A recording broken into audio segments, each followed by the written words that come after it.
Hi everyone, welcome back from our brief bio break. We'll give a couple more minutes for everyone to stream in, and in the meanwhile, I am very excited to invite on screen with us Associate Professor Zoe Hurley. Zoe, thank you for joining us. We're very excited. Associate Professor Zoe Hurley is an Associate Professor in the Department of Media Communication at the American University at Sharjah in the United Arab Emirates. Her research focuses on influencer culture, feminist media studies, and digital creator economies in the Global South. She is the founding president of the Gulf Association of Semiotic Studies and was a visiting fellow at the Middle East Center at the London School of Economics from 2023 to 2024. Her monograph, which you'll be able to find shortly in the chat, Social Media Influencing in the City of Likes, Dubai and the Post-Digital Condition, was published by Emerald Publishing in 2023. And we are very excited to share the news that she is also currently completing a new book titled Everyday Gulf Feminisms and Digital Cultures, Practices, Platforms, and Creator Economies, which is forthcoming with Exeter University Press. I have personally known Associate Professor Zoe Hurley's work for several years now, also knowing that she's been championing a lot of research on influencers and TikTok in the UAE region, and it's our honor to have us. So over to you, Zoe. I'll be here in the back channel if you need me. Okay, so thank you so much for the introduction. And first of all, I would like to thank the Influencer Ethnography Lab at Curtin University for hosting me, and in particular, Professor Abidin and Dr. Mercer and Dr. Zhang for inviting me. It's a real honor to be here. To begin my presentation, I will introduce the background to my work, which is informed by the digital ethnographic research for my book, which Professor Abidin just mentioned, titled Social Media Influencing in the City of Likes, Dubai and the Post-Digital Condition. In this study, published in 2023, I explain that just as Paris became associated with the arts in the 19th century and Hollywood with cinema in the 20th, Dubai is a city that has come of age in the social media era. Dubai Tourism has strategically worked with the influencer sector as a means of driving tourism, migration, and business.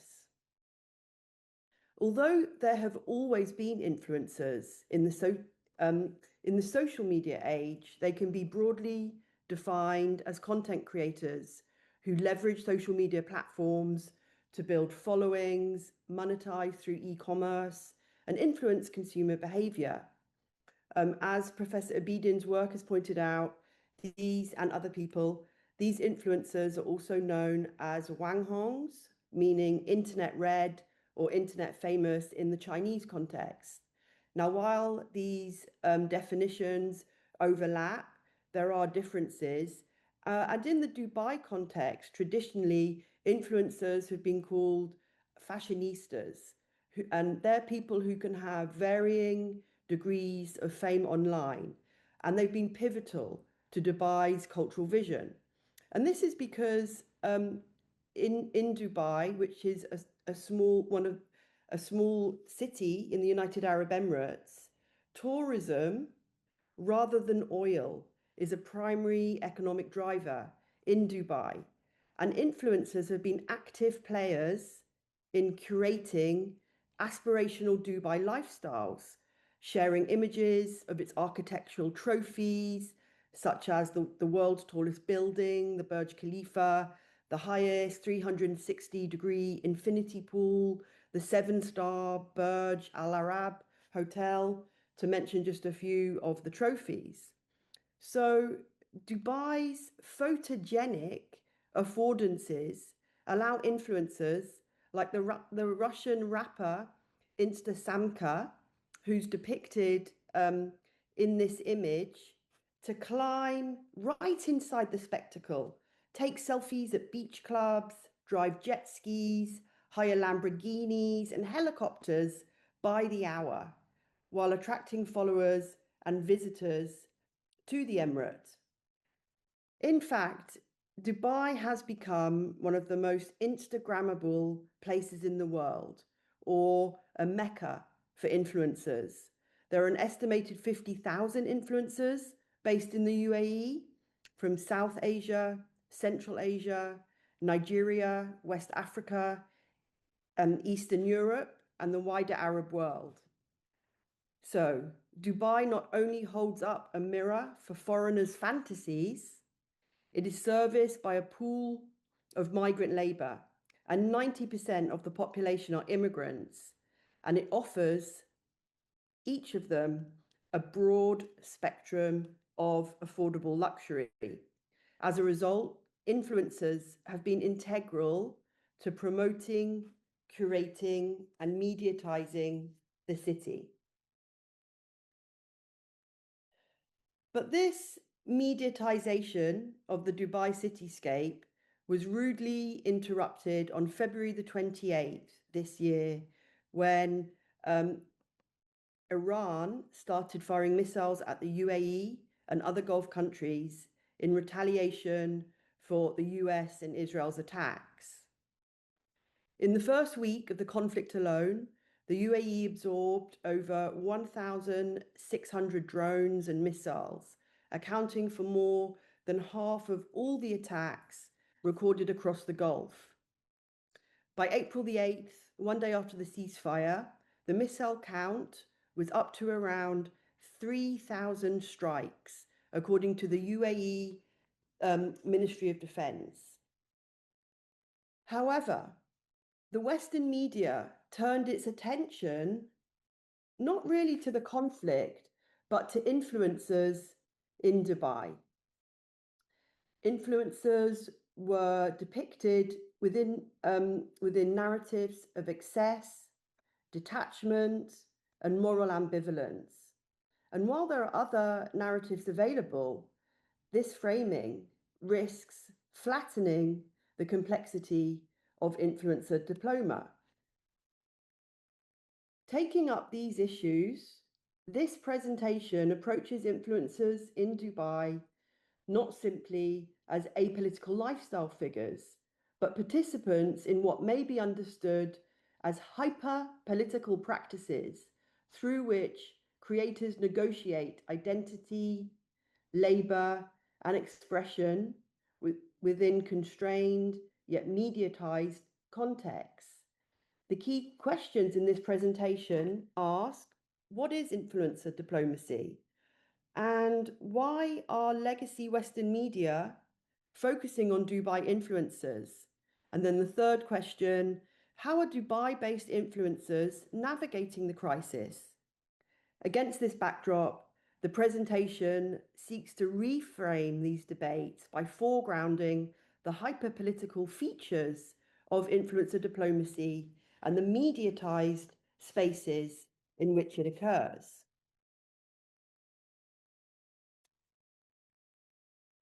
So within contemporary creator economies, impressions of Dubai and other places are obviously subject to mediatization on social media apps like TikTok, Instagram, Telegram, etc.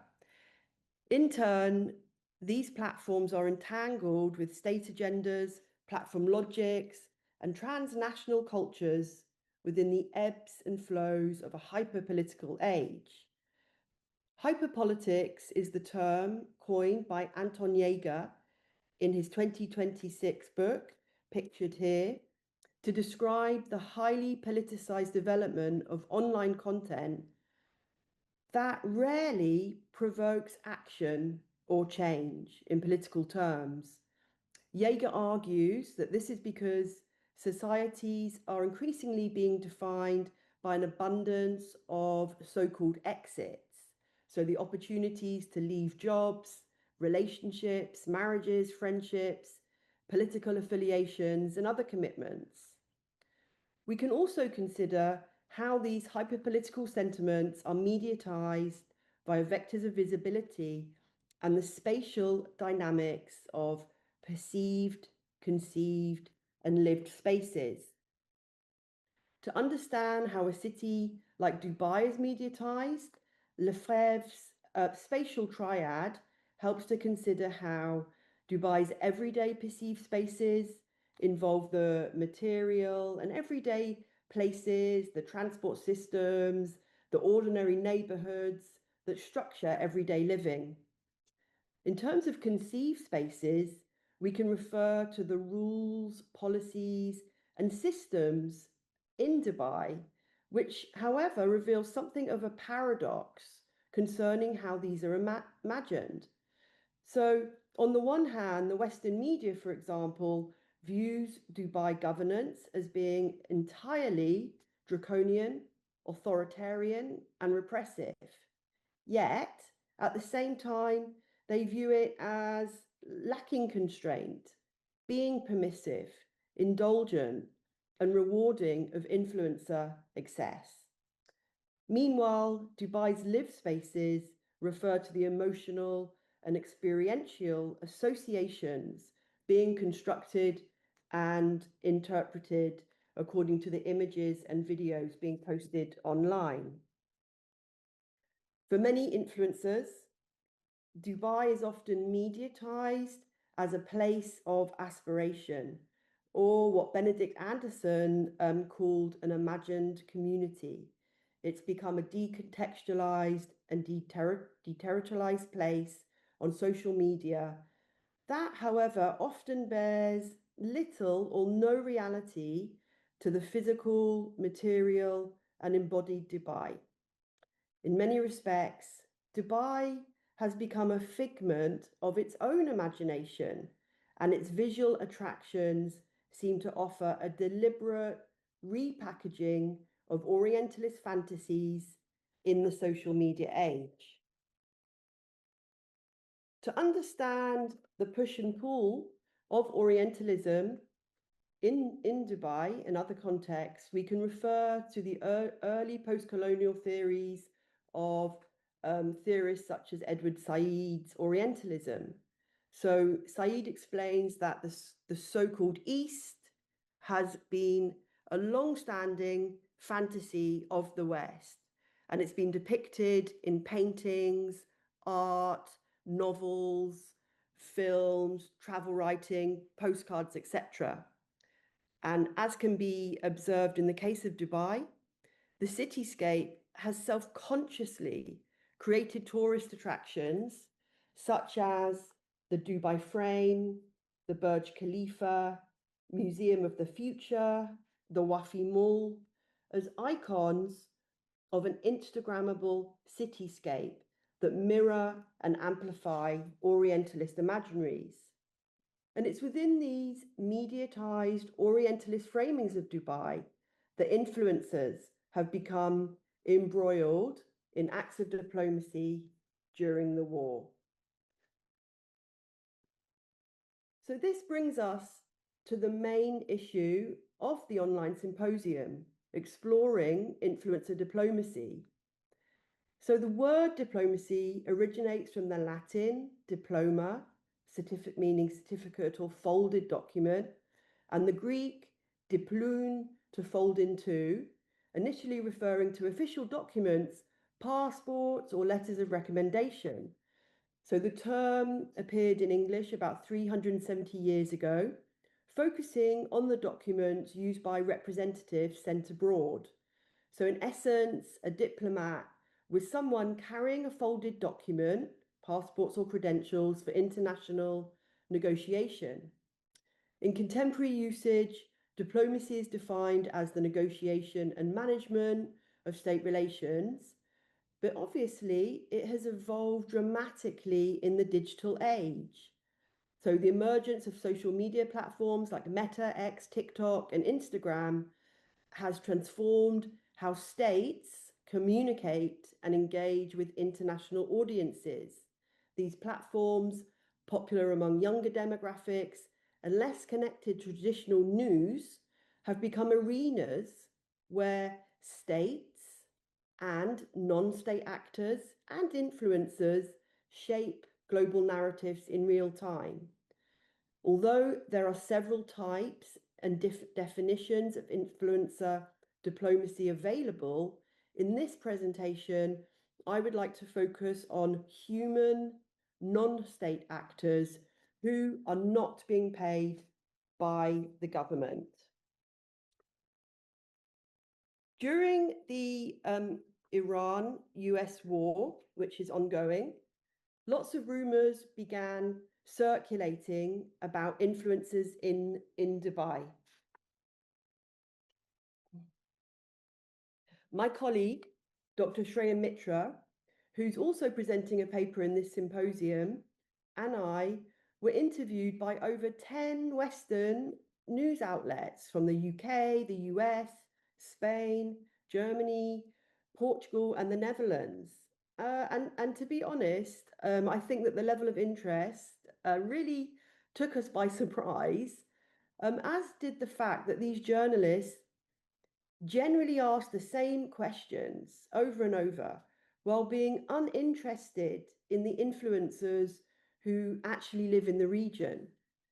Their repetitive narrative was that despite the war, influencers were continuing to indulge in decadent pastimes like playing golf atop one of Dubai's high rises, or getting more surgical procedures, or evading tax, laundering money, much like the images of Insta Samka in her rap video Zadingida, translated as "for money, yes."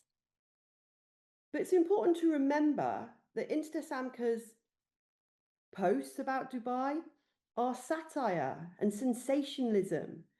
You know, like other influencers, these images are designed to catch eyeballs, provoke outrage, you know, in the hope of going viral. But the journalists we spoke to had limited interest in how creator culture actually works. And they didn't really have any understanding of the grammar and multimodalities of social media. So neither were they interested in the reasons why 20-something-year-olds from around the globe have turned their backs on their countries of origin in order to work as content creators in Dubai. Alternatively, it was easier for them to repeat an Orientalist story about Dubai and an imaginary influencer army as being two sides of the same coin. In this scenario, influencers and Dubai are viewed as being predominantly female, aspiring, materialistic, fame-hungry wannabes in foreign locales. And I guess that in turn, this served to justify some of the schadenfreude of audiences in other countries, and a disturbing sense of glee that both influencers and Dubai were under attack.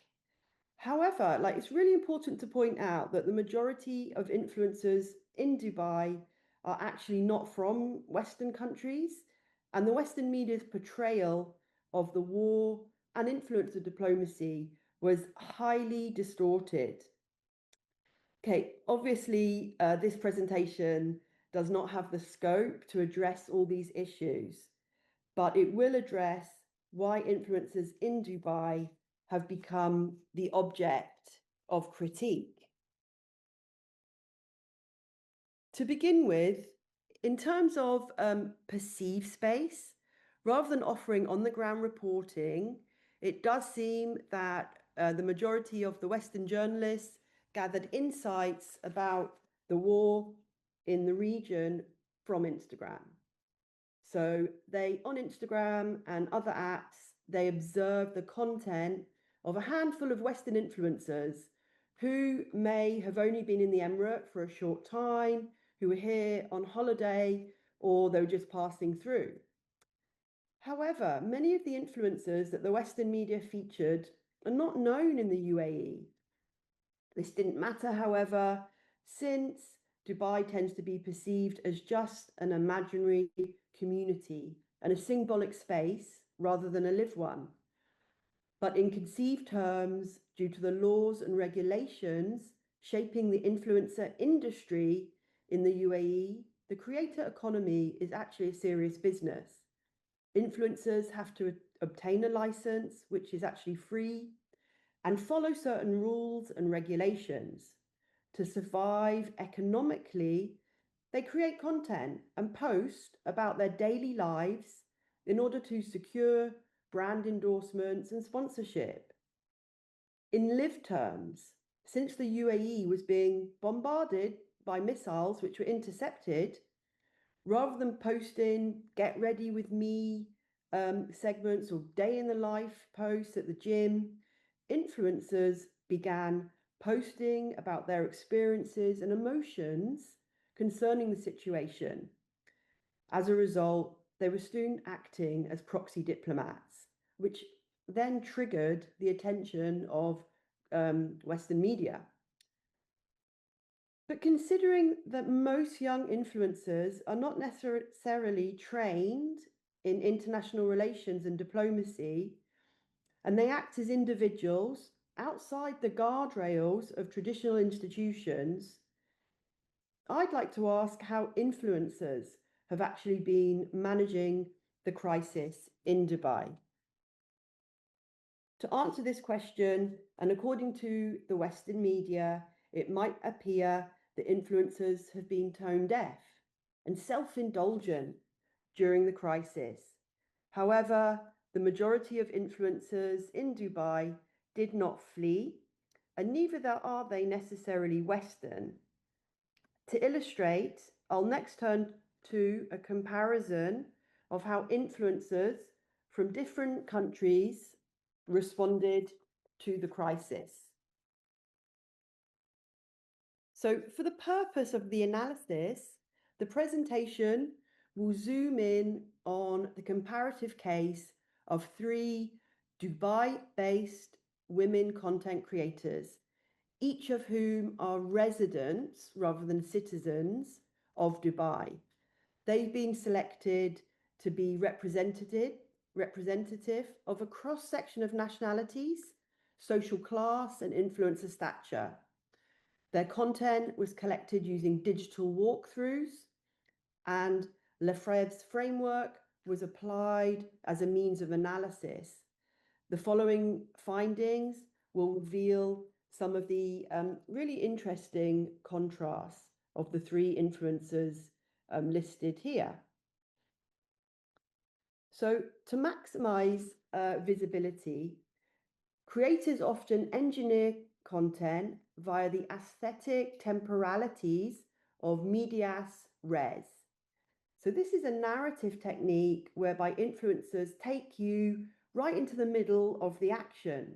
Effective posts often follow a hook value loop structure, capturing attention quickly, delivering clear value, and encouraging rewatching or sharing. Shahina Khan, or the handle that she uses on Instagram and TikTok, Shahina's Vlog, is a non-resident Indian influencer who both responds and capitalizes on the situation in Dubai during the US-Iran conflict through her mode of lifestyle vlogging, humor, and tacit influencer diplomacy situated in real-time events. Shahina posts a video with the accompanying text stating, "Missile attacks in the UAE. Meanwhile, at a lassi shop in Karama." So this is a comic juxtaposition which contrasts the hype around the war with the everyday atmosphere in Karama, which is a middle-class South Asian district in Dubai. The video cuts to servers who are dancing along to a popular song from a Tamil movie. The video overall helps to engage audiences while signposting the war in terms of upbeat, resilient sentiments of middle and working class South Asian influencers who live in Dubai.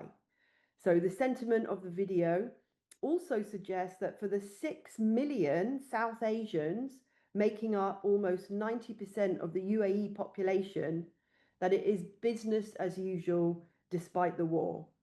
So Shahina's message of diplomacy is that South Asians in Dubai are continuing to work, having fun, living their lives.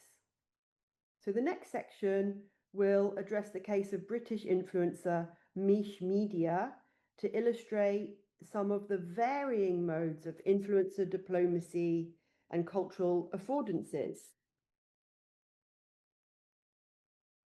In the first image, British influencer Mish Media is being pampered by 3 women of Asian ethnicity as she sleeps in a chair at a spa. In another, she's doing her makeup, a get ready with me segment. And in the third, she's doing the hyacinth hop or Regency style waltz trend, inspired by the kids' dance in Bridgerton season 4. And if you're a Bridgerton fan, you'll definitely know what this means. So taken together on surface level, these images illustrate Mish Media's curation of Caucasian beauty ideals and arguably white privilege in Dubai. Her message of diplomacy is that Brits in Dubai can keep calm, carry on being pampered and partying. Yet despite this image, British influencers are not necessarily at the top of the social hierarchy in Dubai or the Gulf. As anthropologist Neha Vora argued in Impossible Citizens, non-resident Indian communities, for instance, have long been affluent business leaders in the Gulf. Nevertheless, being a young British woman in Dubai may afford Mish Media with a sense of cultural capital due to Orientalist imaginaries. Perhaps her earnings and degree of visibility in Dubai might be way beyond those she could expect in the UK. However, differences between these British and the South Asian influencer can actually include varying degrees of opportunity to exit the Gulf and return to a home country that is conflict-free and stable. So for instance, the influencer Mish Media had already returned to the UK by the beginning of April. Other influencers in Dubai often come from the Levant, like Dina Bouti, who's from Lebanon, and they tended to remain in the UAE throughout the conflict, since at this time it is relatively safer than her country of origin during the current crisis. In this post and video, she expresses her frustration with the Western media's claims that Dubai is allegedly a ghost town, or assumptions that any influencers' expressions of safety must be propaganda. Because this is what the Western media suggested. So as a result, her message of diplomacy is to expose how distant audiences and the media impose simplified, often contradictory narratives onto a complex reality. So returning to Lefebvre's spatial triad, we can reflect on how representations of space by these different influencers are less about accuracy and more about algorithmic virality, moral positioning, and ideological framing. Overall, in both legacy and social media, Dubai becomes a symbolic space based on conceived, perceived, and lived spatialities. So it's reduced to a set of expectations that influencers project, reinforce, and negotiate online. So these brief comparative snapshots bring me to the conclusion of the presentation. So although a traditional diplomat in the 17th century was someone carrying a folded document, passport, or credentials for international negotiation, a diplomat in the digital age can be an influencer carrying an iPhone. Their credentials and claims to diplomacy, however, are in constant flux and open to negotiation with audiences. In the digital age and AI age, influencer diplomacy involving non-state actors is clearly not two-dimensional. It can also be transnational and multi-directional. Influencers come from a range of backgrounds, ethnicities, classes, and while acting as non-state actors, they're not necessarily citizens of the country that they come to represent. The influencers examined in this presentation each respond to the conflict in the Gulf by mediatizing it in relation to the political perspectives of audiences in their social media feeds. So they've been mediatizing the situation for transnational audiences, both within and outside the country. At the same time, the influencer's representation of the situation clearly does not simply mirror offline events, but can amplify, distort, and magnify them. As a result, audience engagement with influencers' algorithmic bubbles are increasingly fractured, antagonistic, and atomized in terms of microcultures and microaggressions.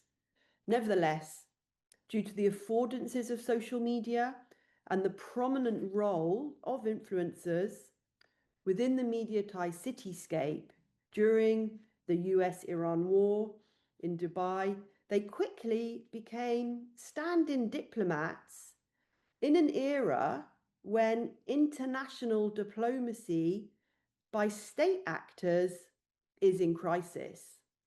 This is complicated further if we consider that only 10% of the UAE's population are citizens. And it begs the question, who may speak for a country in a time of crisis, such as the US-Iran war, or more generally? So in terms of theoretical implications, I would argue that Jaeger's hyperpolitics thesis does not go far enough in intersectional terms. It remains predominantly within a Western paradigm. And not everyone in the UAE or the global South has the easy exits that he references in his thesis. So although the influencer media was able to exit and return to the United Kingdom, the South Asian and Levantine influencers did not have the same quick exits available. And obviously these exits are not just physical, they can be related to identity, positionality, ideology, etc.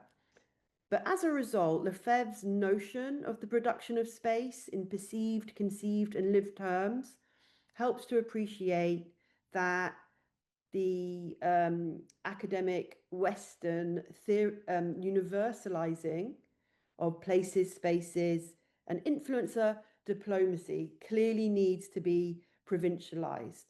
We need to consider the varying languages, political systems, and social and international relations and diplomacy of non-Western social actors. So transnational and global theorizing of influencer diplomacies and the spaces they occupy will not only offer contextual insights, they can be theoretically generative. And this is important considering audiences' detachment from legacy media, the role of influencer diplomacy, political messaging, and content creation by non-state actors will continue to be front stage of international relations, global and local reporting. So thank you very much. Thank you so much, Zoe. You know, I personally have read a lot of your work, but it's a bigger treat still to hear you present in person, sort of. So thank you so much for agreeing to Keynote and for sharing your research. We have a whole bunch of questions streaming in. I've had them on DMs via Instagram even. We have quite a global audience with us. And so I'm going to use my prerogative as moderator for your Q&A to try and streamline the questions and collapse them. So perhaps we can cover more ground. The first question I've gotten is quite interesting. They are asking, could we please briefly contextualize the landscape of foreign influencers in Dubai? What might their different vested interests be when they carry nationalist or anti-nationalist messages about Dubai? And in the back channel, they list in parentheses, my reference is Dubai Bling, and that seems to be quite regional rather than Western. Over to you. Yes, so in terms of, the majority of people who are influencers in the UAE, they are people who live in the UAE. They consider it their home. In terms of the South Asian population, many of them are second or third generation people who haven't grown up or lived anywhere else. So although they don't have citizenship, they very much consider the UAE their home. So in terms of nationalist sentiment, many people, they view the UAE as their country, as their home. And prior to this conflict, many people were very excited to be living in this very young country full of opportunities. And so you could see a lot of pro-nationalist sentiment by people who are not citizens and are non-state actors. In terms of anti-nationalist sentiments, because of the very strict laws about prohibiting people from criticizing the government, people working in the influencer space wouldn't last very long. And it's not, and generally, influencers, I would say, on the whole, have primarily gone into the influencer space to promote, things like gym routines and fitness, and they're mummy bloggers. And although, the whole the influencer creep that was mentioned in an earlier presentation, we can see it expanding into every industry, every institution. Dubai Bling, yeah, that again that's a show made for people outside of Dubai. The personalities in Dubai Bling have risen to relative fame, but they're much more famous outside of the country. People didn't know who they were before this show. I don't think there's that much interest in them in the country, even after the show. And if you when I speak to my students, and I've taught a lot of the indigenous population, Emiratis, and people who live here, they're not interested in this program. It's another Orientalist distortion, I would say. Very interesting, given that a lot of the branding around the show wanted to focus on the regionality of the Middle East. Our next question is focused more on the theme of today. So both legacy media and state diplomacy ask audiences to trust their framing on a conflict, but there is widespread skepticism towards both.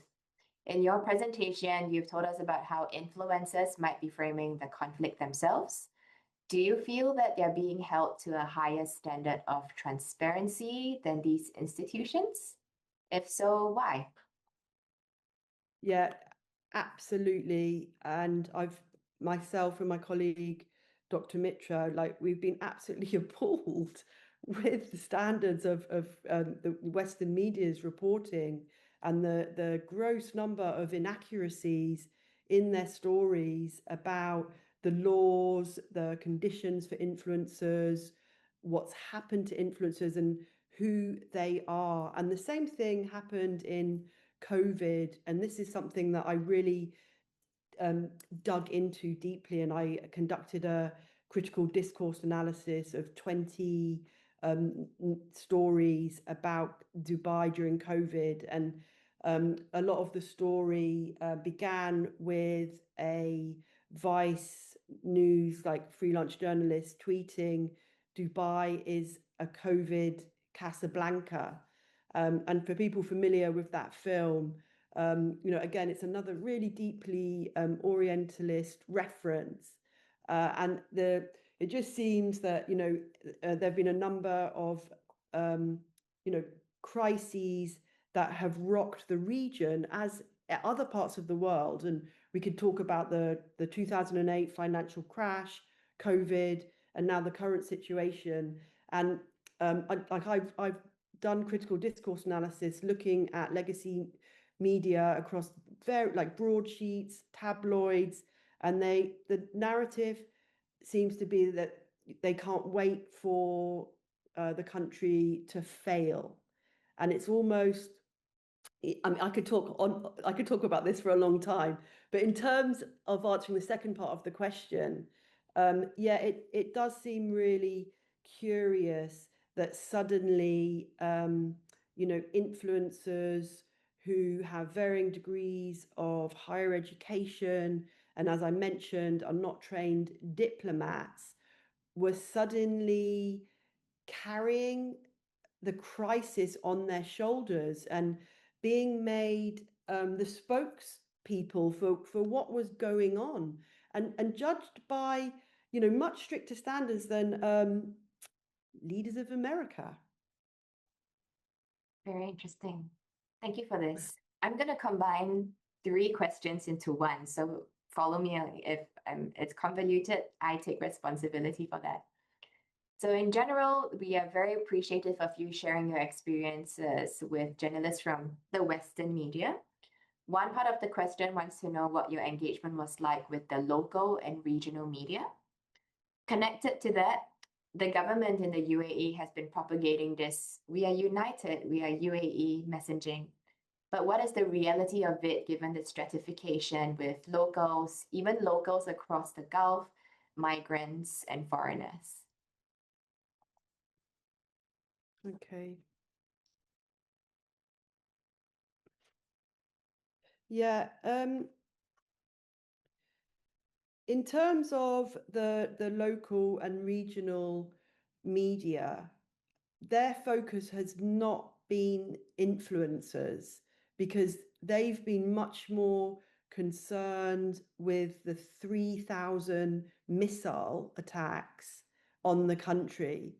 And, if you have not been in a situation in a war, it's very difficult to imagine the level of stress, and I would imagine the degree of military and public organization that takes to manage the situation. And while, because of the UAE's defense system, while they were able to intercept the missiles, so the damage on the ground wasn't as bad as other contexts, there were fatalities and there was damage to infrastructure, and it was, I'll be honest, it was absolutely terrifying, and something that many of us have never experienced. So local and regional media worked with think tanks and political analysts and professionals in their respected fields. So the news agenda here was not what are the Dubai Bling cast members doing during this time? However, there were like some big figures like Chris Fade, who been on reality television, and he's on the radio here, and people like him started to feel like obliged to send out a message, as a public figure. And so lots of people started commenting on the surreal kind of split reality of living through constant alarms and missile interceptions. Yet there were quiet times, lots of quiet times when it seemed like life was just going on as normal.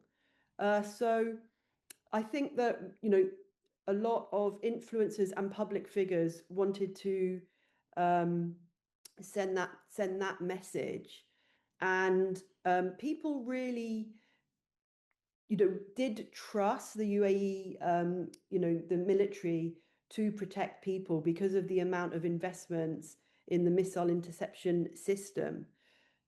Subsequently, in terms of the messaging from Emiratis to citizens, I feel like this has been a real pivotal moment in the UAE's involvement and inclusion of residents, of non-citizens. And I've seen around, obviously on social media and physical billboards, new campaigns saying that the UAE is our home, and they're representing people from all the, there are 200 different nationalities who live here, and you're seeing a much more multicultural UAE. And even before this crisis, there are increasing opportunities for people to live their lives here, buy property, and get visas. But this incident is changing things for sure. Thank you, Zoe. Really appreciate your insight, not just as a person on the inside, but also your insights with regards to stretching the analysis on state diplomacy and how influencers impact the messaging. We're grateful for your time. I would now like to bring this segment to a close as we thank you and remind everyone that in 3 minutes, we'll be convening panel 3. So stick with us. Thank you, Zoe, and we'll keep in touch. Thank you.